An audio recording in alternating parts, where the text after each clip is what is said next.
നമുക്കിപ്പോ ക്ലസ്റ്ററിൽ കാണിക്കുന്ന ആ ഒരു കറക്റ്റ് ഇപ്പൊ റേഞ്ച് കാണിക്കുന്നത് നമുക്ക് ക്ലസ്റ്റർ കാണിക്കുന്ന എക്സാക്ട് ആണെന്ന് പറയാൻ പറ്റത്തില്ല. ഇല്ല. പക്ഷെ MG അത് എക്സാക്ട് ആണ്. നമുക്ക് അതിലൊരു ഇതിന്റെ ബാറ്ററി തണുപ്പിക്കാനായിട്ട് കൂളന്റ് ഉണ്ട്. ഉണ്ട്. ഇപ്പൊ നമ്മൾ പറഞ്ഞില്ലേ ബാക്കി ബ്രാൻഡുകളുടെ ടാറ്റയുടെ ക്വാളിറ്റി എന്ന് വെച്ചാൽ ഈ കോമറ്റിൽ അങ്ങനെയല്ല.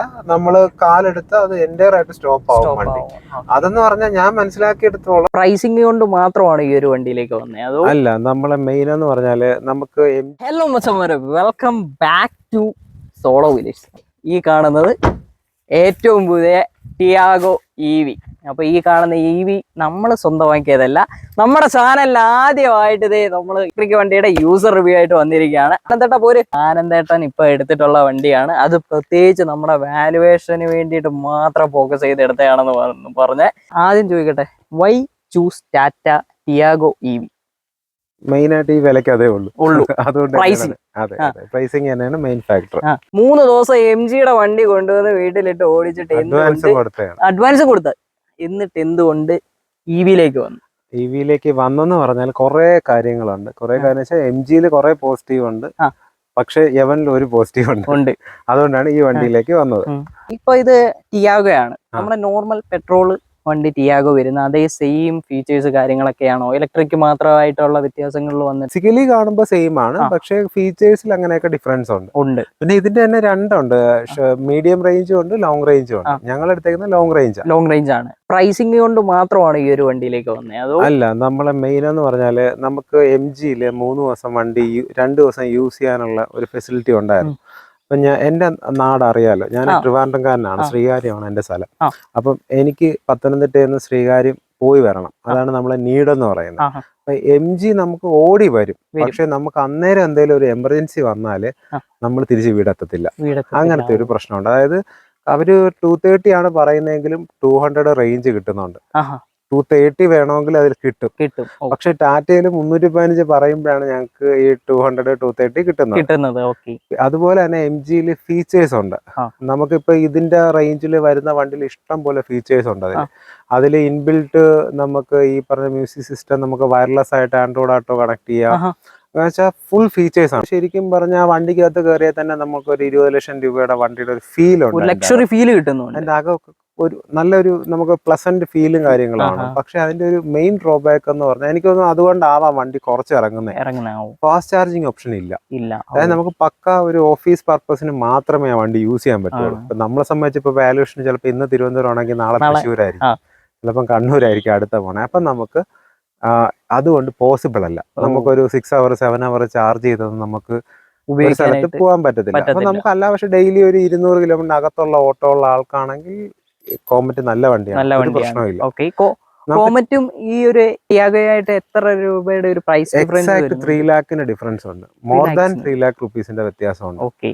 കാര്യം എന്ന് പറഞ്ഞാൽ അതിന് എനിക്ക് ആഫ്റ്റർ ഡിസ്കൗണ്ട് എല്ലാം കഴിഞ്ഞിട്ട് 7.6 തരാമെന്നാ പറഞ്ഞത്. അതിന്റെ ബേസ് മോഡൽ എന്ന് പറയുന്നത് അതിന്റെ എനിക്ക് പേസോ അങ്ങനെ എന്താണ് അതിന്റെ പേര് വരുന്നത്. അപ്പൊ അതിലെന്ന് പറഞ്ഞാൽ പക്ഷേ നമുക്ക് ആവശ്യത്തിലധികമുള്ള ഫീച്ചേഴ്സ് വരുന്നുണ്ട്. കാര്യം എന്ന് പറഞ്ഞാല് ബ്ലൂടൂത്ത് ഉള്ള സ്റ്റീരിയോ അതിലും വരുന്നുണ്ട്. നമുക്ക് പിന്നെ ഈ പറഞ്ഞ ബ്രേക്ക് നമുക്ക് ഹിൽ ലോഞ്ച് ഉണ്ട്, നമുക്ക് കയറ്റത്തിൽ നിന്ന വണ്ടി പിറകെ ഇറങ്ങത്തില്ല, അങ്ങനത്തെ ഫീച്ചേഴ്സ് ഉണ്ട്. പിന്നെ ഫ്രണ്ട് ഈ പറഞ്ഞ മിറർ അഡ്ജസ്റ്റ്മെന്റ് കാര്യങ്ങൾ ഇതിലുള്ള സെയിം ഫീച്ചർ തന്നെ അതിലും വരുന്നുണ്ട്. ആകെപ്പാടെ അതിൽ ഫ്രണ്ട് പവറിന്റെ ഉള്ളൂ, ഫുൾ ഓപ്ഷൻ ആയാലും ബേസിനായാലും. കാര്യം അത് ഡബിൾ ഡോർ വണ്ടിയാ. അതിലുള്ള ഈ പറഞ്ഞ കുറച്ച് പ്രശ്നങ്ങളെന്ന് പറഞ്ഞാല് ഡബിൾ ഡോർ ആയതുകൊണ്ട് തന്നെ നമുക്കൊരു 2 സീറ്റർ ആയിട്ട് കംഫർട്ടബിൾ ആയിട്ട് യൂസ് ചെയ്യാം. 4 സീറ്റർ ആയിട്ട് എന്ന് പറയുമ്പോൾ ഇപ്പൊ നമ്മള് അക്ഷയ് വന്നു, അക്ഷയ് ആദ്യമേ കയറി പിറകിലിരുന്നു, അതിനുശേഷം ഒരാൾ വന്നു, എന്റെ ബ്രദർ വന്ന് ഫ്രണ്ട് ഇരിക്കും. എവിടെയെങ്കിലും ഇറങ്ങണമെങ്കിൽ അക്ഷയ് ഇറങ്ങി കൊടുക്കണം, എന്നാലേ ഇറങ്ങാൻ പറ്റത്തുള്ളൂ. അതൊരു നമുക്ക് ഈ പറഞ്ഞൊരു പക്ക 2 സീറ്റർ എന്ന് പറയാം. 4 സീറ്റർ ആണെങ്കിൽ ഇതെന്ന് പറഞ്ഞാൽ നമുക്ക് അത്യാവശ്യം ഇപ്പൊ നമുക്ക് അല്ലാതെ ഒന്ന് ലോങ് പോകണമെങ്കിലും ഒരു 500 കിലോമീറ്റർ ഒക്കെ പോകണമെന്നുണ്ടെങ്കിൽ പോയി വരാം. നമുക്ക് ഫാസ്റ്റ് ചാർജിങ് ഓപ്ഷൻ ഉള്ളതുകൊണ്ട് നമുക്കിപ്പോ കേരളത്തിലൊക്കെ അത്യാവശ്യം എല്ലായിടത്തും ഫാസ്റ്റ് ചാർജിങ് ഉണ്ട്. മെയിൻ സിറ്റികളിലെല്ലാം ഫാസ്റ്റ് ചാർജിങ് ഓപ്ഷൻ ഉണ്ട്. നമുക്കൊരു 1 മണിക്കൂർ കൊണ്ട് ചാർജ് ചെയ്താൽ നമുക്ക് എവിടെ വേണം പോയി വരാൻ പറ്റും. എത്ര കിലോമീറ്റർ ഇപ്പൊ വണ്ടി എടുത്ത് ഓടിയിട്ടുണ്ട്? അറൗണ്ട് 2000 കിലോമീറ്റർ ആയിട്ടുണ്ട്. 2000 കിലോമീറ്റർ അടുപ്പിച്ച് എടുത്തിട്ടൊരു 2 ആഴ്ച ആവുന്നേ ഉള്ളൂ. ഇതിന്റെ ഇപ്പൊ സർവീസിന്റെ ഇപ്പം 2 മാസം അല്ലെങ്കിൽ 2000-ലാണ് സർവീസ് വരുന്നത്. അപ്പൊ ഒരാഴ്ചക്കകത്ത് സർവീസിന് കൊടുക്കും. ആ ഒരു സർവീസിൽ അപ്പൊ അവർ എന്തൊക്കെയാണ് ചെയ്യുന്നത്? അങ്ങനെ എന്തെങ്കിലും ജനറൽ ചെക്കപ്പ് ആണെന്നാണ് ഞാൻ അറിഞ്ഞത്. പിന്നെ ബാക്കി ആൾക്കാരുടെ ചോദിച്ചും പറഞ്ഞെന്ന് പറഞ്ഞാൽ ഇതിൽ ഈ ഗിയർ ഓയിൽ വരുന്നുണ്ട്. ഇതിന്റെ അകത്തൊരു ഗിയർ മെക്കാനിസം ഉണ്ട്. നമ്മൾ ഡയറക്റ്റ് മോട്ടർ നല്ല ഡ്രൈവ് വരുന്നത് അതൊരു ഗിയർ മെക്കാനിസത്തിൽ നിന്നാണ് ഡ്രൈവിലോട്ട് പോണേ. അപ്പൊ അതിന്റെ ഒരു ഗിയറിന്റെ ഓയിലും കാര്യങ്ങളൊക്കെ ചേഞ്ച് ചെയ്ത് പറയുന്നുണ്ട്. ഓക്കെ, ഇതിന്റെ ഒരു എത്ര കിലോമീറ്റർ കൂടുമ്പോഴാണ് ഈ ഒരു വണ്ടിയുടെ സർവീസ് ഇപ്പൊ കമ്പനി? അത് അവര് പറയുന്ന 1 ഇയർ 10,000 കിലോമീറ്റർ. അതൊക്കെ നമ്മൾ പെട്രോൾ വണ്ടികളൊക്കെ തന്നെയാണ്. പക്ഷെ അത്രത്തോളം കോസ്റ്റ് വരുന്നില്ല. കാര്യം ഓയിലോ അങ്ങനെയൊന്നും മാറുന്നില്ലല്ലോ. അപ്പൊ അതുകൊണ്ട് കമ്പാരിറ്റീവ്ലി മെയിൻ്റെനൻസ് കുറവാണ്. ഇനി വണ്ടി ഇപ്പം ലോങ് എത്ര ഒറ്റ സ്ട്രെച്ച് പോയിട്ടുള്ള യാത്ര? ഞാൻ ഒരു 20-25 ആകുമ്പോ ചാർജ് ചെയ്യും. അതിലും താഴെ പോകത്തില്ല. ഞാനിപ്പോ ഇതിൽ മാക്സിമം 210 വരെയൊക്കെ എനിക്ക് കിട്ടിയിട്ടുണ്ട്. വിത്ത് AC നമ്മൾ വിത്തൗട്ട് AC അല്ല, വിത്ത് AC നമുക്ക് 200-210 കിലോമീറ്റർ വരെ ഞാൻ ഓടിച്ചിട്ടുണ്ട്. അത് നമ്മൾ ഈ ഒരു 50-60 കിലോമീറ്റർ വേഗതയിൽ പോകുമ്പോഴാണ്. നമുക്കിപ്പോ ക്ലസ്റ്ററിൽ കാണിക്കുന്ന ആ ഒരു കറക്റ്റ് ഇപ്പൊ റേഞ്ച് കാണിക്കുന്നത് നമുക്ക് ക്ലസ്റ്ററിൽ കാണിക്കുന്ന എക്സാക്ട് ആണെന്ന് പറയാൻ പറ്റത്തില്ല. പക്ഷെ MGയിൽ അത് എക്സാക്ട് ആണ്. നമുക്ക് അതിൽ ഒരു വേരിയേഷനും വരുന്നില്ല. പക്ഷെ ഇതിൽ നമ്മളിപ്പോ വണ്ടി സ്റ്റാർട്ട് ചെയ്യുമ്പോൾ ചിലപ്പോൾ 268 കാണിക്കും. നമ്മൾ AC ഇടുമ്പോൾ ഒറ്റയടിക്ക് താരും. സ്പോർട്സ് മോഡ് ഈ പറഞ്ഞ സ്പോർട്സ് മോഡ് ഇടുമ്പോൾ മാറും. നമ്മൾ അത് നോക്കി ഓടിക്കാൻ പറ്റത്തില്ല. നമുക്കിപ്പോ ഒരു എന്താണ് അതില് പെർസെന്റേജ് കാണിക്കുന്നുണ്ട് ബാറ്ററിയുടെ. അത് വെച്ചിട്ട് നമുക്ക് ഏകദേശം ഒരു കാൽക്കുലേഷൻ കിട്ടും. നമുക്കിപ്പോ ഒരു 50% ചാർജ് ചെയ്ത് എത്തുന്ന സ്ഥലം വെച്ചിട്ട് നമ്മളൊരു ട്രിപ്പ്, ഇപ്പൊ നമുക്ക് അങ്ങനെ ഒരു ഇതിന്റെ ഒരു ആങ്സൈറ്റി ഉണ്ടെങ്കിൽ നമ്മളൊന്ന് ട്രിപ്പ് റീസെറ്റ് ചെയ്തിട്ട് നമുക്കിപ്പോ ഏകദേശം ഇത്ര ഓടി എത്തും എന്നുള്ള ഒരു ഇതുണ്ട്. പിന്നെ ചാർജിങ് സ്റ്റേഷനുകളുണ്ട്. നമുക്ക് അങ്ങനെ ടെൻഷൻ അടിക്കേണ്ട കാര്യമില്ല. ചുരുക്കം പറഞ്ഞു കഴിഞ്ഞാൽ ഇനി അങ്ങോട്ടുള്ളത് ഫ്യൂച്ചർ ഇലക്ട്രിക് വണ്ടികളായിരിക്കും. ഈ പറഞ്ഞ അതിലൊരു ഇതും ഇല്ല. കാര്യം എന്ന് പറഞ്ഞാൽ ഇപ്പോഴത്തെ ഫ്യൂൽ പ്രൈസിനൊന്നും നമുക്ക് ഒരിക്കലും മുതലാവത്തില്ല. ഇലക്ഷൻ ആയതുകൊണ്ട് എന്തായാലും പെട്രോളിന് പ്രൈസ് കുറച്ചത് വലിയ ഒരു കാര്യം തന്നെയാണ്. 50 കൂട്ടിയിട്ട് 5 കുറയ്ക്കുന്ന കണക്കല്ലേ വരുന്നത്. ഇതാവുമ്പോഴത്തേക്കെന്ന് പറഞ്ഞാൽ ഇനി അങ്ങോട്ട് എന്താണെന്ന് അറിയില്ല. നിലവിൽ നമുക്കിപ്പോ ഒരു സോളാറൊക്കെ ഉണ്ടെന്നുണ്ടെങ്കിൽ നമുക്ക് ഫ്രീ ഓഫ് കോസ്റ്റ് നമുക്ക് കൊണ്ട് നടക്കാൻ പറ്റും. ഫ്രീ ഒന്നും നമുക്ക് ഒരിക്കലും പറയാൻ പറ്റില്ല. നമ്മൾ 2-2.5 ലക്ഷം രൂപ ചെലവാക്കിയിട്ടാണ് സോളാർ വെക്കുന്നത്. പിന്നെ സോളാർ ആവുമ്പോൾ നമുക്ക് മെയിൻറ്റെയിൻ ചെയ്ത് നമുക്കിപ്പോ അതിന് ലൈഫ് ഉള്ളതുകൊണ്ട് നമുക്ക് വീട്ടിലെ കാര്യങ്ങളുടെ എല്ലായിടും നോക്കുമ്പോൾ നമുക്ക് ഫ്രീ ആണെന്ന് വേണമെങ്കിൽ പറയാം. ഇനി ഈ ഒരു വണ്ടിയുടെ പോസിറ്റീവ് എന്ന് വെച്ചാൽ ഗ്രൗണ്ട് ക്ലിയറൻസ് ഉണ്ട്. പിന്നെ നല്ല കംഫോർട്ടാണ്. സസ്പെൻഷൻ നമുക്ക് മറ്റേ ടയർ സൈസ് 12 ഇഞ്ചേ ഉള്ളൂ കോമറ്റിന്. ഇതിന് ടയർ സൈസ് ഉണ്ട്. അപ്പൊ അതുകൊണ്ട് തന്നെ കംഫർട്ടബിൾ ആണ്. പിന്നെ നമുക്കൊരു പെട്ടെന്ന് കണ്ടാൽ ഇതൊരു EV പറഞ്ഞുള്ള ഒരു ചേഞ്ച് ഒന്നും നമുക്ക് എടുത്ത് ഓടിക്കുക എന്നുള്ളതേ ഉള്ളൂ. ആ ഒരു കാര്യത്തിൽ ടാറ്റ ഞാൻ സമ്മതിക്കുന്നു. കാര്യം ടാറ്റയുടെ ഇപ്പൊ പഞ്ച് ഇറങ്ങിയിട്ടുണ്ട്. ഇപ്പൊ ഞാൻ അന്വേഷിച്ചപ്പം അവിടെ ഷോറൂമിൽ ഒരു 10 വണ്ടി ഇറങ്ങുന്നതിൽ ഓൾമോസ്റ്റ് 7 to 8 വെഹിക്കിളും പോണ ഇലക്ട്രിക് വണ്ടിയാണ്. അതിൽ ഏറ്റവും കൂടുതൽ എനിക്ക് തോന്നുന്നു പഞ്ച് ആണ് ഏറ്റവും കൂടുതൽ ഇപ്പൊ ഇറങ്ങുന്നത്. 400 അടുപ്പിച്ച് അവർക്ക് കിട്ടുന്നുണ്ട്. പല കസ്റ്റമേഴ്സിനും നല്ല നെക്സോണിന്റെ അത്രയും വിലയും ഇല്ല, ആ റേഞ്ച് കിട്ടുന്നുണ്ട്. കാര്യം ടാറ്റ ഇറക്കുന്ന അതേ പെട്രോൾ വേരിയന്റ് ഉള്ള വണ്ടിയാണെങ്കിൽ അതേ മോഡലിൽ തന്നെ നമുക്ക് ഇലക്ട്രിക്. ഇപ്പൊ എന്റെ ബ്രദർ ആയാലും ഇതിന്റെ പെട്രോൾ വണ്ടി ഓടിക്കുന്നുണ്ട്. നമുക്ക് ഇതുമായിട്ടുള്ള ഡിഫറൻസ് എന്ന് പറഞ്ഞു കഴിഞ്ഞാൽ ആകപ്പാടെ ഫ്യൂൽ ടാങ്ക് അടിക്കാൻ പെട്രോൾ പമ്പിൽ പോണില്ല എന്നുള്ളത് മാത്രമേ ഉള്ളൂ. നമുക്ക് അതാണ് ഇതിലുള്ള ഒരു കൺവീനിയന്റ്. നമുക്കൊരു ഇലക്ട്രിക് എന്നും പറഞ്ഞുകൊണ്ട് നമുക്ക് അങ്ങനെ ഒരു വ്യത്യാസം ഇല്ല. ആർക്കും കൊണ്ട് നടക്കാം. ഇപ്പൊ നമ്മള് ശരാശരി ആൾക്കാരെ വെച്ചിട്ട് ഇപ്പൊ നമ്മളെപ്പോലെ അല്ലാത്തവർക്ക് ഇത് സഫീഷ്യന്റ് ആണ്. കാര്യം അങ്ങനെ ഒരു വലിയ ടൂറൊക്കെ പോകുമ്പോൾ ഒരു ടാക്സി വിളിച്ച് പോകാം. അല്ലാത്ത മൊത്തം ഇതിൽ നമുക്ക് ഉപയോഗിക്കാൻ പറ്റും. ഇതിലാണെങ്കിലും പ്ലാൻ ചെയ്ത് പോയാൽ നമുക്ക് ഇതുകൊണ്ട് എവിടെ വേണോ പോവാം. പക്ഷെ പ്ലാനിങ് നമ്മൾ ചെയ്ത് പോകണം. ഇനി നമ്മുടെ നാട്ടിലെ ചാർജിങ് സ്റ്റേഷന്റെ അതിന്റെ പ്രശ്നം എന്ന് പറഞ്ഞാൽ ഇപ്പൊ നമുക്ക് ശരിക്കും പറഞ്ഞാൽ ചാർജിങ് സ്റ്റേഷനുകൾ കുറവാണ്. കാര്യം എന്ന് പറഞ്ഞാൽ ആൾക്കാർ ഇതിലേക്ക് ഇറങ്ങാനായിട്ടൊന്നും മടിച്ചു നിൽക്കുന്ന കാലഘട്ടമാണ്. പക്ഷെ ഇപ്പൊ ഒരുപാട് എണ്ണം പുതിയതായിട്ട് വരുന്നുണ്ട്. പക്ഷെ എന്ന് പറഞ്ഞാലും ചാർജിങ് സ്റ്റേഷൻസ് കുറവാണ്. അപ്പൊ അതിന്റെ പ്രശ്നം എന്ന് പറഞ്ഞാൽ വണ്ടി പെട്ടെന്ന് കൂടുന്നുണ്ട്. നമ്മളിപ്പോ റോഡിൽ നോക്കിയാൽ തന്നെ ഇഷ്ടംപോലെ വണ്ടി ആവുന്നുണ്ട്. അപ്പോഴെന്ന് പറഞ്ഞാൽ ചാർജിങ് സ്റ്റേഷനിൽ നമ്മൾ ബിവറേജിൽ പോയി നിൽക്കുന്ന അവസ്ഥയാണ്. ചുരുക്കം പറഞ്ഞാൽ ബിവറേജിൽ പോയി നിൽക്കുന്ന അവസ്ഥയാണ്. കാര്യം എന്ന് പറഞ്ഞാൽ ഒരു വണ്ടി ചാർജിങ്ങിന് നിൽക്കുമ്പോ തന്നെ 2 വണ്ടി കാണും. ഇതിന്റെ ഇടയിൽ ഈ വണ്ടിക്കാരനെങ്ങാനും ചായ പിടിക്കാൻ പോകുമ്പോഴായിരിക്കും അന്നേരം വരുന്ന ഒരുത്തൻ കയറ്റി വണ്ടി ഇട്ട് ചാർജ് ചെയ്തിട്ട് അവന്റെ പരിപാടിക്ക് പോവുകയും ചെയ്യും. അങ്ങനെ എനിക്ക് കഴക്കൂട്ടത്ത് ഒരു ചാർജിങ് സ്റ്റേഷൻ ഉണ്ട്, അൽസാന്റെ നേരെ ഓപ്പോസിറ്റ്. അവിടെ എന്ന് പറഞ്ഞാൽ ആൾക്കാർ ഇങ്ങനെ വെയിറ്റ് ചെയ്ത് നിൽക്കുക. എന്ന് പറഞ്ഞാൽ അന്നേരം വല്ല ഒരുത്തൻ ചായ പിടിക്കാൻ പോയാൽ അന്നേരം ചിലപ്പോൾ മൂന്നാമത് വരുന്നവനായിരിക്കും ഇത് കയറ്റിയിട്ടിട്ട് പോകും. അങ്ങനെ ഒരു പ്രശ്നമുണ്ട്. അതെന്ന് വെച്ചാൽ എന്റെ ഒരു ഇതിലെന്ന് പറഞ്ഞാൽ ഇപ്പൊ ടാറ്റയുടെ ഷോറൂമുകളുണ്ടല്ലോ, അവിടെ തന്നെ ഒരു ഫാസ്റ്റ് ചാർജിങ് ചെയ്യാനുള്ള ഒരു ഓപ്ഷൻ വെക്കണം. പക്ഷെ ഇവരത് ആവുന്നുണ്ടെന്ന് പറയുന്നുണ്ട്. പക്ഷെ നിലവിൽ അവർ ചെയ്തിട്ടില്ല. കാര്യം എന്ന് പറഞ്ഞാൽ ടാറ്റയ്ക്ക് എന്ന് പറഞ്ഞാൽ മുക്കിന് ഷോറൂം ഉണ്ട്. ഇവർ ഈ ഷോറൂമുകളിൽ ഒരു ചാർജിങ് പോയിന്റ് വെച്ചാൽ തന്നെ ഈ പകുതി പ്രശ്നം സോൾവ് ആവും. സർവീസ് ഒക്കെ ഇപ്പം നന്നായി വരുന്നുണ്ടെന്ന് അറിവുണ്ട്, അങ്ങനെ പറയുന്നുണ്ട്. പക്ഷെ അത് ഈ പറഞ്ഞ കണക്ക് ഞാൻ സർവീസിന് പോയില്ല. ഇനി പോകുമ്പോഴേ അതിനെ പറ്റി നമുക്ക് പറയാൻ പറ്റും. അത് നമുക്ക് പിന്നെ ഒരു ദിവസം സർവീസിന്റെ ഒരു പ്രത്യേകം നമുക്ക് ഒരു കംപ്ലൈന്റ് എന്ന് പറഞ്ഞാൽ അത് ഞാൻ ചാറ്റ് ചോദിച്ചപ്പോ എല്ലാവർക്കും ഉള്ള കംപ്ലൈന്റ്. ഇതിന്റെ ഫ്യൂൽ ലിഡ് എന്ന് പറഞ്ഞു കഴിഞ്ഞാൽ പ്രോപ്പറായിട്ട് അടയൂല. ഫ്യൂൽ ലിഡ് എന്ന് പറഞ്ഞാൽ ഇതിന്റെ ഇലക്ട്രിക്കിന്റേത് അതൊരു ചെറിയ കാര്യമാണ്. പക്ഷെ അത് എന്തുകൊണ്ട് ടാറ്റ ചെയ്യുന്നില്ല എന്നുള്ള അറിയില്ല. ഇതിന്റെ ഒരു അടയുന്ന ഒരു ചെറിയ നോബുണ്ട്.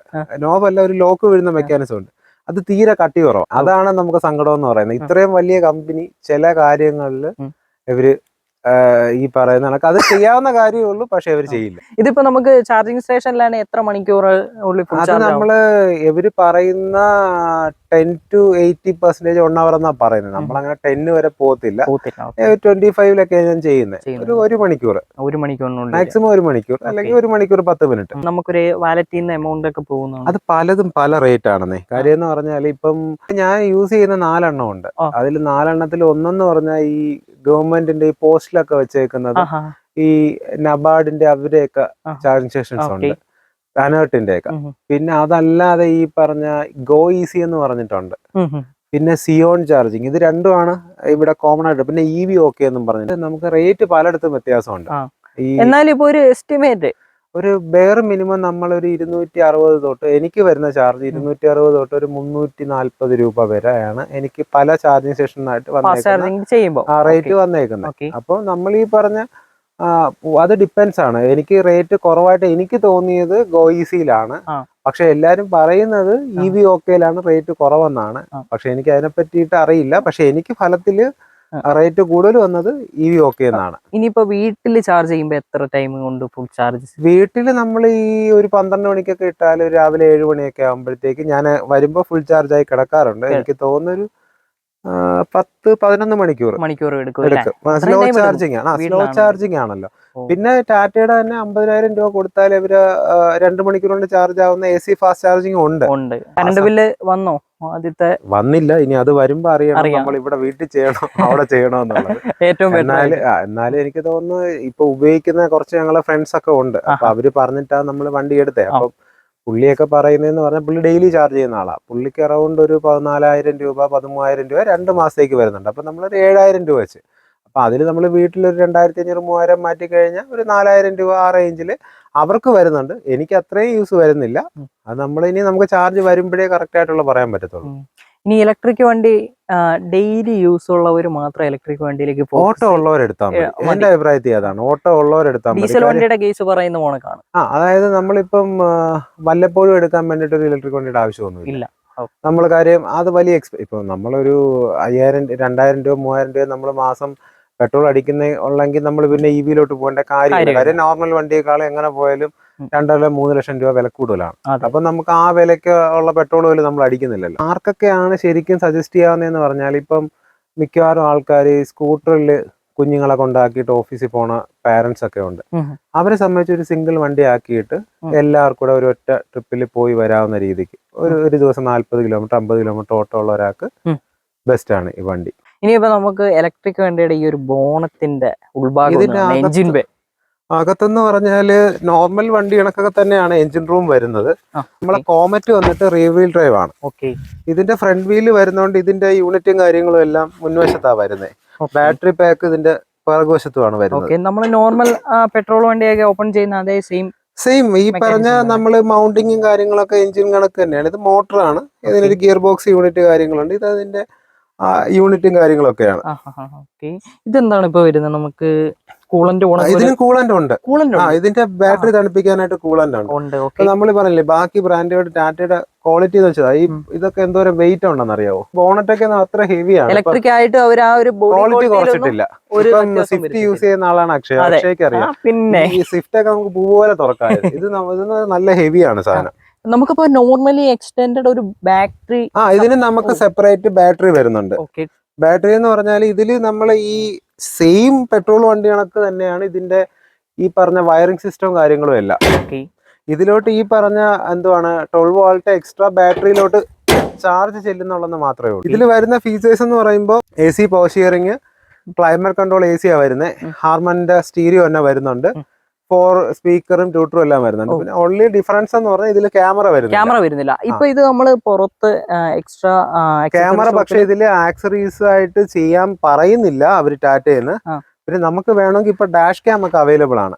അതിന്റെ വേണമെങ്കിൽ നമുക്ക് ക്യാമറ വെച്ച് നമുക്ക് യൂസ് ചെയ്യാം. അല്ലാതെ ക്യാമറ ഒക്കെ വേണമെന്നുണ്ടെങ്കിൽ ഞാൻ പറയും ഇതിന്റെ ഫുൾ ഓപ്ഷനിലോട്ട് പോവാം, നെക്സ്റ്റ് വേരിയന്റിലോട്ട് പോവാം. ഇപ്പൊ നമ്മൾ എടുത്തിട്ട് ഇത് പുറത്ത് കൊണ്ട് ചെന്ന് ഇതിലൊരു ക്യാമറ ഫിറ്റ് ചെയ്യുന്നതിനെ പറ്റി അല്ല, ഇലക്ട്രിക് വണ്ടിയിൽ മാക്സിമം നമ്മൾ വെളിയിൽ കൊടുത്ത് ചെയ്യാതിരിക്കാൻ നോക്കുക. ഇലക്ട്രിക് പരമായിട്ടുള്ള ഒന്നും ചെയ്യാതിരിക്കുക. കാര്യം എന്ന് പറഞ്ഞാൽ ഇതിന്റെ ഫുൾ കാര്യങ്ങൾ ഇത് കാൽക്കുലേഷൻ ചെയ്യുന്നുണ്ട് ഇതിന്റെ അകത്ത്. അപ്പൊ അതിൽ എറർ വരാനുള്ള ചാൻസ് ഉണ്ട്, ഷോർട്ട് സർക്യൂട്ട് വരാനുള്ള ചാൻസ് ഉണ്ട്. ഇനി നമ്മൾ ജസ്റ്റ് വണ്ടി ഇന്റീരിയറിൽ ഒന്ന് നോക്കാം. ഈ ഇന്റീരിയറിൽ ഇപ്പൊ നമുക്ക് ടിയാഗോയുടെ ആ സെയിം ഇതിൽ തന്നെയാണ്, വ്യത്യാസമൊന്നുമില്ല. ക്ലസ്റ്റർ ഉൾപ്പെടെ സെയിം ആണ്. പിന്നെ ഇൻഡിക്കേഷൻസിൽ ചെറിയ ഡിഫറൻസ് ഉണ്ട്. ജസ്റ്റ് ഓൺ ചെയ്യുന്ന ടൈമിൽ ഇതെല്ലാം വാർണിംഗ് ലാമ്പ് വന്നാണ്. റൈറ്റ് സൈഡിൽ കാണുന്നതിന്റെ ബാറ്ററിയുടെ പെർസെന്റേജ് ആണ്. പിന്നെ നമ്മൾ ഈ കാണുന്നതിൽ റീജനറേഷൻ എത്രാമത്തെ ലെവൽ ഇട്ടേക്കാണെന്നുള്ള, പിന്നെ റേഞ്ച് കാര്യങ്ങളൊക്കെയാണ് അതിൽ കാണിച്ചേക്കുന്നത്. റീജനറേഷൻ എന്ന് പറയുമ്പോൾ നമുക്കിപ്പോ നമുക്കൊരു 80% താഴെ ആയിക്കഴിഞ്ഞാല് നമുക്ക് ഇതിൽ റീജനറേഷൻ ഓൺ ആക്കാൻ പറ്റും. അതായത് നമുക്ക് ബ്രേക്ക് ചെയ്യുന്നതിന് പകരം ബ്രേക്ക് ചെയ്യുന്ന ആ മൊമെന്റം വെച്ചിട്ട് നമുക്ക് കറണ്ട് ജനറേറ്റ് ചെയ്യാൻ പറ്റും. ഇനിയിപ്പോ നമുക്ക് ജസ്റ്റ് വണ്ടി ഒന്ന് ഡ്രൈവ് ചെയ്തിട്ട് ഇതിനകത്തുള്ള കംഫർട്ട് എങ്ങനെയാണെന്ന്. വണ്ടി ഇപ്പൊ മൂവിങ് ആണ്, അത്യാവശ്യം ചെറിയ കട്ടറുള്ള ഒരു റോഡിലൂടെയാണ് നമ്മൾ. സസ്പെൻഷൻ ഒക്കെ നമ്മളിപ്പം കോമറ്റുമായിട്ട് കമ്പയർ ചെയ്യുമ്പോൾ സസ്പെൻഷൻ സൈഡ് ഇത് കിടിലാണ്. അത് കുറച്ച് ഈ 12 ഇഞ്ച് ടയർ ആയതിന് ഇത് 14 ഇഞ്ച് വീൽസ് ആണ് വരുന്നത്. അപ്പം ഇതില് ഈ പറഞ്ഞ 14 ഇഞ്ച് ആയതുകൊണ്ട് തന്നെ ആ കംഫർട്ട് വ്യത്യാസമുണ്ട്. പിന്നെ ഇതിന് കുറച്ചുകൂടെ വെയിറ്റ് ഉണ്ട്, മറ്റതിന് വെയിറ്റ് കുറവാണ്. അപ്പൊ അതിൻ്റെതായിട്ടുള്ള ഒരു കുലുക്കവും കാര്യങ്ങളും വരുന്നുണ്ട്. പിന്നെ ഇതിന്റെ NVH ലെവൽ നല്ലതാണ്. അതായത് നമുക്ക് ഈ പറഞ്ഞ കണക്ക് ഇതില് ഇത് വരുന്നില്ല, എന്താണ് അധികം വെളിയിൽ നിന്നുള്ള നോയ്സ് വരുന്നില്ല. പെട്രോൾ വണ്ടി നമ്മള് റോഡിൽ ഒന്ന് ന്യൂട്രൽ ഇട്ട് ഒന്ന് ഇറങ്ങുന്ന ഒരു ഫീലേ ഉള്ളൂ. നമ്മൾ ശരിക്കും പറഞ്ഞ വണ്ടി ഓഫ് ചെയ്ത് എങ്ങനെ നമ്മൾ ഇഗ്നിഷൻ മാത്രം ഓൺ ചെയ്ത് വണ്ടി ഓടുന്ന എങ്ങനെയാണോ ആ ഒരു നോയ്സേ ഉള്ളൂ. ഇതിൽ വേറെ സൗണ്ടോ കാര്യങ്ങളോ ഒന്നും വരുന്നില്ല മോട്ടർ. പിന്നെ ഒരു ചെറിയൊരു വിസിലിംഗ് സൗണ്ട് വരും, അത് ഈ വെളിയിൽ നിന്ന് മാത്രമേ നമുക്കത് കേൾക്കാൻ പറ്റുള്ളൂ, ഈ മോട്ടറിന്റെ ഒരു സൗണ്ട്. ശരിക്കും പറഞ്ഞാൽ നമുക്ക് ടാറ്റയുടെ പെട്രോൾ വണ്ടികളിൽ പണ്ട് വൈബ്രേഷൻ എന്നൊക്കെ പറയുന്ന കണക്ക് ഒരു വൈബ്രേഷനും ഇല്ലാത്ത ടാറ്റയുടെ വണ്ടി ഇതാണ്. നമുക്ക് ഡ്രൈവ്, അതായത് ഗിയർ നോബ് വരുന്നത്, നമുക്ക് സാധാ വണ്ടി ഗിയർ നോബിന് പോലെ ഇതിനൊരു റോട്ടറി സ്വിച്ചാ വരുന്നത്. ഇതില് നമുക്ക് reverse, neutral, drive, sports mode. Sports എന്ന് പറയുന്നത് നമ്മൾ മെയിൻ ആയിട്ട് ഇപ്പം കുത്ത് കയറ്റങ്ങൾ, നമുക്കിപ്പം വല്ലാണ്ടുള്ള കയറ്റങ്ങളൊക്കെ ആണെങ്കിൽ നമുക്ക് അതിന്റെ ആവശ്യമുള്ളൂ. അല്ലാത്ത ഓവർടേക്കിംഗ് അതിനൊക്കെ മതി സ്പോർട്സ്. അല്ലാത്തതിനെല്ലാം നമുക്ക് ഡ്രൈവ് സഫിഷ്യന്റ് ആണ്. നമുക്കിപ്പോ ഡ്രൈവിൽ ഇപ്പൊ ഒരു 5 പേര് പോയി കഴിഞ്ഞാൽ കയറ്റം കയറുന്നതിൽ എന്തെങ്കിലും ഒരു ലാഗോ അങ്ങനെ എന്തെങ്കിലും ഫീൽ വരുന്നു? അല്ല, അതിപ്പോ നോർമൽ പെട്രോൾ വണ്ടിയിലുള്ള ഡിഫറൻസേ ഉള്ളൂ, അല്ലാതെ കയറ്റം കയറാതിരിക്കുന്ന പ്രശ്നങ്ങളൊന്നും വരുന്നില്ല. പിന്നെ ഇത് ഇലക്ട്രിക് വണ്ടി ആയതുകൊണ്ട് തന്നെ ഇതിൽ നമ്മളിപ്പം ഇപ്പൊ ഒരാൾ ഓടിക്കുമ്പോ ഉള്ള റേഞ്ച് ആയിരിക്കത്തില്ല 2 പേരിയ്ക്കുമ്പോ, 4 പേരിയ്ക്കുമ്പോ, ഇതെല്ലാം ഡിഫറൻസ് വരും. ഇപ്പൊ ഈ ഞാൻ പറഞ്ഞ ഒരു 200, 220 ആ റേഞ്ച് ഒക്കെ കിട്ടുന്നത് ഞങ്ങൾ 2 പേര് ട്രാവൽ ചെയ്യുമ്പോൾ, ഞാന് വൈഫ് കുഞ്ഞു ട്രാവൽ ചെയ്യുമ്പോൾ ഉള്ള റേഞ്ചാണ്. അപ്പൊ ഇതില് ഞാന് 4 പേര് വെച്ച് ട്രാവൽ ചെയ്തായിരുന്നു. 4 പേര് വെച്ച് ട്രാവൽ ചെയ്തപ്പോ അറൌണ്ട് ഒരു 20 കിലോമീറ്ററിന്റെ കുറവ് വന്നിട്ടുണ്ട്. ഒരു 180 ആ റേഞ്ച് ഒക്കെ നമുക്ക്. അതിപ്പോ നമ്മള് പെട്രോൾ വണ്ടിയിൽ നോക്കുന്ന കണക്ക് തന്നെ ഇതിൽ നോക്കിയാൽ മതി. സെയിം അതില് ലോഡ് വരുമ്പോ മൈലേജ് കുറയും, ഇതിലും സെയിം തന്നെയാണ്. പിന്നെ ആകെയുള്ള ഈ പറഞ്ഞില്ലേ, നമുക്ക് ഇതിലൊരു എനിക്ക് ഇഷ്ടപ്പെടാത്തൊരു കാര്യം എന്ന് പറയാനായിട്ട് ടിയാഗോയും കോമറ്റും ഞങ്ങൾ കമ്പയർ ചെയ്യുമ്പോഴെന്ന് പറഞ്ഞാല്, ഇതില് സിംഗിൾ പെഡൽ ഡ്രൈവിംഗ് എന്ന് പറയുന്നെങ്കിൽ പോലും നമ്മള് ഇത് പിൻ സ്റ്റോപ്പ് ആവത്തില്ല ആക്സിലേറ്റർ നിന്ന് കാലെടുത്ത. കോമറ്റിൽ അങ്ങനെയല്ല, നമ്മള് കാലെടുത്ത അത് എൻ്റയർ ആയിട്ട് സ്റ്റോപ്പ് ആവും വണ്ടി. അതെന്ന് പറഞ്ഞാൽ ഞാൻ മനസ്സിലാക്കിയെടുത്തോളം ഇതിൽ ഈ പറഞ്ഞ ഇതില്ല, എന്താണ് ഹിൽ ലോഞ്ച് ഇല്ല. അപ്പൊ അതുകൊണ്ട് തന്നെ ഇത് ക്രോളിംഗ് ഫംഗ്ഷൻ കൊടുത്തേക്കുന്നതാണ്. അപ്പം ഇത് അതുകൊണ്ടാണ് ഓടിക്കൊണ്ടിരിക്കുന്നത്. മറ്റേ വണ്ടിയിൽ ഇതുണ്ട്, നമ്മൾ ഹിൽ ലോഞ്ച്, നമ്മളിപ്പം കയറ്റത്തിൽ ബ്രേക്ക് ചെയ്താൽ വണ്ടി പിറകിറങ്ങില്ല. ഇത് പക്ഷേ ഒരു ചെറിയ കിലോമീറ്റർ ഒന്ന് പിറകിലോട്ട് ഒരു മീറ്റർ ഇറങ്ങിയതിന് ശേഷം ഈ വണ്ടി മുന്നോട്ട് പോകത്തുള്ളൂ. നമുക്ക് എന്തായാലും ജസ്റ്റ് ഒരു കയറ്റത്ത് കൊണ്ടുപോയിട്ടിട്ട് ഒന്ന് ഞാൻ ഏകദേശം കാണിച്ചു തരാം. നമുക്കിപ്പോ ഇവിടെ ഒരു കയറ്റം എന്ന് പറയാനായിട്ട്, ഇപ്പൊ നമ്മളിപ്പോ ഇതൊരു ഇറക്കമാണല്ലോ, നമുക്കിപ്പോ ഇനി അടുത്ത കയറ്റം വരുമ്പോ ഞാൻ അത് കറക്റ്റ് ആയിട്ട് നിങ്ങൾക്ക് ഡിഫറൻസ് ഫീൽ ചെയ്യാൻ പറ്റും. ഫുൾ AC യിലാണ് ഇപ്പൊ നമ്മൾ AC യിലാണ് കിടക്കുന്നത്. നമുക്കിപ്പോ പെട്രോൾ വണ്ടിയിൽ AC ഇട്ട് കഴിഞ്ഞാൽ ചെറിയൊരു പിടുത്തം വരും. അല്ല, ഇതില് അതാണ് പറയാനുള്ള ഡിഫറൻസ് എന്ന് വെച്ചാൽ, ഇതിലെന്ന് പറഞ്ഞാൽ ഈ നമ്മളെ വീട്ടിലെ സെയിം മെക്കാനിസം ആണ് ഇതിൽ വരുന്നത്. ഇതിലെന്ന് പറഞ്ഞാൽ നമ്മളെ ഈ കാറിലൊക്കെ ആണെങ്കിൽ പെട്രോൾ എഞ്ചിനാണല്ലോ ഈ കംപ്രസർ വർക്ക് ചെയ്യുന്നത്. ഇതിലെന്ന് പറഞ്ഞാൽ അങ്ങനെയല്ല. നമ്മൾ ഈ പറഞ്ഞ നമ്മളെ വീട്ടിലേക്ക് AC കണക്ക് കറണ്ടിൽ പ്രവർത്തിക്കുന്ന മോട്ടറാണ് ഇതിന്റെ അകത്ത് വരുന്നത്. ഓക്കെ. അപ്പൊ അതുകൊണ്ട് തന്നെ ഈ പറഞ്ഞ കണക്ക് ഇതിന് വേറെ ലോഡൊന്നും വ്യത്യാസം വരുന്നില്ല. കാര്യം കറണ്ട് അങ്ങോട്ടൂടെ പോകണം എന്നുള്ളതേ ഉള്ളൂ. അല്ലാതെ ഇത് മോട്ടറിന് വേറെ ബാധിക്കുന്നില്ല. ഇപ്പൊ ഞാൻ കണ്ട ഇത് നമ്മളൊരു ചെറിയൊരു കയറ്റമാണ്. ഇപ്പൊ ഇവിടെ ഞാൻ ബ്രേക്ക് ചെയ്തു. ബ്രേക്ക് ചെയ്തിരിക്കുക. ഇപ്പൊ കോമറ്റിലാണെങ്കിൽ നമ്മൾ ഇവിടെ നിന്ന് 1 ഇഞ്ച് പോലും അനങ്ങാതെ വണ്ടി ഫ്രണ്ടിലേക്ക് പോകും. ഇതിലെന്ന് പറഞ്ഞാൽ ഒന്ന് പിറക് പോകും. ഈ ഒരു ചെറിയ പിറക് പോയിട്ടാണ് ഇത് ഫ്രണ്ടിലേക്ക് പോണത്. അല്ലാതെ നമ്മൾ ഒട്ടും നീങ്ങാതെ എടുക്കണമെങ്കിൽ നമ്മൾ ഹാൻഡ് ബ്രേക്ക് യൂസ് ചെയ്ത് തന്നെ, ഇപ്പൊ ഹാൻഡ് ബ്രേക്ക് യൂസ് ചെയ്ത് തന്നെ എടുക്കണം. AMT യൂസ് ചെയ്യുന്ന സെയിം പോലെ. അതാണ് ഇതിൽ എനിക്ക് പറയാവുന്ന ഒരു ഡ്രോബാക്ക് എന്ന് പറയാവുന്ന പ്രശ്നം. എന്ന് വെച്ചാൽ ഇതിൽ ആ ഒരു ഒരു ജസ്റ്റ് ഒന്ന് പിറകിറങ്ങിയതിന് ശേഷം ഈ വണ്ടി എന്തായാലും വരുന്ന അപ്ഡേഷനിൽ എന്തായാലും അത് കൊണ്ടുവരുമെന്ന് പ്രതീക്ഷ. ഇതൊരു കോസ്റ്റ് കട്ടിങ്ങിന് വേണ്ടിയിട്ട് കുറച്ചിട്ടുള്ളതാണ്. കാര്യം എന്ന് പറഞ്ഞാല് പഞ്ചിലും നെക്സോണിലും അതുണ്ട്, ഫംഗ്ഷൻ ഉണ്ട്. ഇലക്ട്രോണിക് പാർക്കിംഗ് ബ്രേക്കിംഗും വരുന്നുണ്ട് ആ വണ്ടിക്ക്. ഇതിനാണ് അതില്ലാത്തത്. അതവര് കോസ്റ്റ് കട്ടിങ്ങിന് വേണ്ടി ചെയ്തതാവാം. പക്ഷെ ഞാൻ ഇപ്പോഴും ചോദിക്കുന്ന കാര്യം എന്ന് പറഞ്ഞാല് കോമറ്റിന് ആ വിലയ്ക്ക് അവർക്ക് കൊടുക്കാൻ പറ്റുന്നുണ്ട്. പക്ഷെ ഈ വണ്ടി അവർക്ക് ഇതിലും വില കുറച്ച് കൊടുക്കാൻ പറ്റും എന്നുള്ളതാണ് എന്റെ ഒരു തോട്ട്. കാര്യം എന്ന് പറഞ്ഞാല് ആ വണ്ടിയിൽ ഇപ്പോഴും ഞാൻ പറയുന്നു, അതിലൊരു ഫാസ്റ്റ് ചാർജിങ് ഓപ്ഷൻ ഉണ്ടെന്നുണ്ടെങ്കിൽ ടാറ്റയുടെ സെയിലെല്ലാം ആ വണ്ടി കൊണ്ടുപോകും. ഈ ഒരു വണ്ടിയുടെ സേഫ്റ്റി ഫീച്ചേഴ്സ് ഇപ്പം ഇതിപ്പം പെട്രോൾ വണ്ടിയുടെ സെയിം സേഫ്റ്റി ഫീച്ചേഴ്സ് തന്നെയാണ് ഈ വണ്ടിക്ക് പറയുന്നത്. പിന്നെ നമ്മൾ ഈ പറഞ്ഞ ടെക്നോളജി പുതിയതാണ്. ഞാൻ പിന്നെ ഈ ഫീൽഡിലായതുകൊണ്ട് ഇതിനെപ്പറ്റി പഠിച്ചുകൊണ്ട് വരികയാണ്. അപ്പൊ നമുക്കറിയാവുന്ന ഇൻഫർമേഷൻ മൊത്തം നമുക്ക് ചാനലിലൂടെ നമുക്ക് ഷെയർ ചെയ്യാം. ഞാൻ എടുത്തിട്ടേ ഉള്ളൂ. നമ്മളിപ്പോ ഒരു 2000 കിലോമീറ്ററിനകത്ത് നമുക്കൊരു വണ്ടിയെ പറ്റിയിട്ട് പറയാൻ നമ്മൾ ആരുമല്ല. നമ്മളൊരു 15,000 കിലോമീറ്റർ എങ്കിലും ഓടുമ്പോഴേ നമുക്ക് ഇതിന്റെ എക്സാക്ട് ആയിട്ടുള്ള കാര്യങ്ങളൊക്കെ പിന്നെ നമുക്ക് പിന്നെ ടാറ്റയെ പറ്റി അറിയാം. പണ്ട് ഞങ്ങൾക്ക് നാനോ ഉണ്ടായിരുന്നു. അപ്പൊ നമുക്ക് ഈ പറഞ്ഞ ടാറ്റ ആദ്യമായിട്ടൊന്നും അല്ല. അതുകൊണ്ട് നമുക്ക് ടാറ്റയുടെ വർക്കിംഗ് കൾച്ചർ അറിയാം. പക്ഷെ ഇപ്പൊ ഒരുപാട് ചേഞ്ച് വന്നിട്ടുണ്ട്. പഴയ ടാറ്റയൊന്നും അല്ല. പഴയ ടാറ്റ ആണെങ്കിൽ പിന്നെ ആരും വണ്ടി എടുക്കത്തില്ല. പക്ഷെ ഇപ്പോഴും ടാറ്റയിൽ നല്ല രീതിയിൽ വ്യത്യാസം വന്നിട്ടുണ്ട്. പിന്നെ ഇപ്പൊ നമ്മൾ ഡ്രൈവ് മോഡിലാണ് പോകുന്നത്. അതെ. ഇനി സ്പോർട്സ് മോഡിലേക്ക് ഇട്ട് കഴിഞ്ഞാൽ 0 to 100 നോക്കിയിട്ടുണ്ടോ? അങ്ങനെ നോക്കിയിട്ടില്ല. പക്ഷെ എന്നാലും എനിക്ക് തോന്നുന്നൊരു 70 ഒക്കെ എത്താനായിട്ട് ഒരു 5 സെക്കൻഡ് ഒക്കെ മതിയാവും.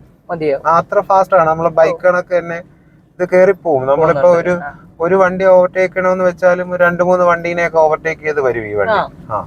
അതെനിക്ക് ഈ പറഞ്ഞ പിക്കപ്പിന്റെ കാര്യം, നമുക്ക് EV ആണെന്ന് വെച്ചാൽ ആൾക്കാര് നോക്കുന്നതിന് മുമ്പ് ഈ വണ്ടി കയറിപ്പോവും.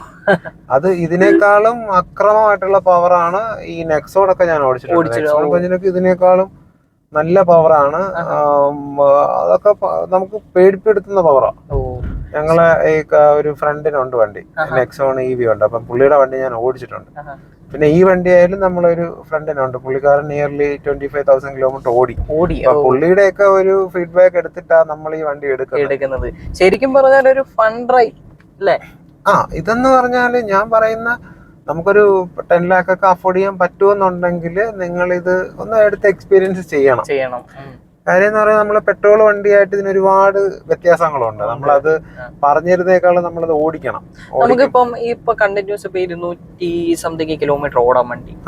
അപ്പൊ ഒരു കണ്ടിന്യൂസ് ഇപ്പൊ നമുക്ക് ഒരു 100 കിലോമീറ്റർ ഓടുന്ന ടൈമിൽ ജസ്റ്റ് വണ്ടി ഒന്ന് റെസ്റ്റ് എടുപ്പിക്കണം, അങ്ങനെ എന്തെങ്കിലും?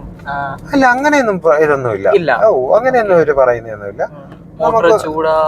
അങ്ങനത്തെ ഇതില് കൂളിംഗ് ഫംഗ്ഷൻ ഉണ്ട്. ഇതിന് ഈ പറഞ്ഞ ബൈക്ക് കണക്കല്ല. ഇതിന് പ്രോപ്പർ ആയിട്ടുള്ള പെട്രോൾ വണ്ടി കണക്ക് തന്നെ ഇതിൽ റേഡിയേറ്ററും കൂളിംഗ് സിസ്റ്റം എല്ലാം ഉണ്ട്. അതിപ്പോ മോട്ടറിനായാലും ബാറ്ററിനായാലും എല്ലാം കൂളിംഗ് ചെയ്യുന്നുണ്ട്. അങ്ങനെ മനുഷ്യന്മാരെ, അപ്പോൾ അതേ നമ്മൾ ടാറ്റ ടിയാഗോ EVയും അതേപോണക്ക് MG കോമറ്റുമായിട്ട് ചെറിയൊരു കമ്പാരിസൺ വീഡിയോ പോണക്കാണ് നമ്മൾ ഈ ഒരു യൂസർ റിവ്യൂ ചെയ്തിട്ടുള്ളത്. അപ്പോൾ നിങ്ങൾക്കിതേ ഈ ഒരു വീഡിയോ ഇഷ്ടപ്പെട്ടെന്ന് വിചാരിക്കുന്നു. ഇഷ്ടപ്പെട്ടിട്ടുണ്ടെങ്കിൽ ലൈക്ക് ചെയ്യുക, ഷെയർ ചെയ്യുക, സബ്സ്ക്രൈബ് ചെയ്യുക. അപ്പോൾ നമ്മുടെ ചാനൽ ആദ്യമായിട്ട് കാണുന്നവരുണ്ടെങ്കിൽ മറക്കാതെ സബ്സ്ക്രൈബ് ചെയ്ത് ബെല്ലൈക്കൻ എനേബിൾ ചെയ്യാൻ മറക്കരുത്. അപ്പോൾ അടുത്ത വീഡിയോയിൽ കാണുന്നത് വരേക്കും ബൈ.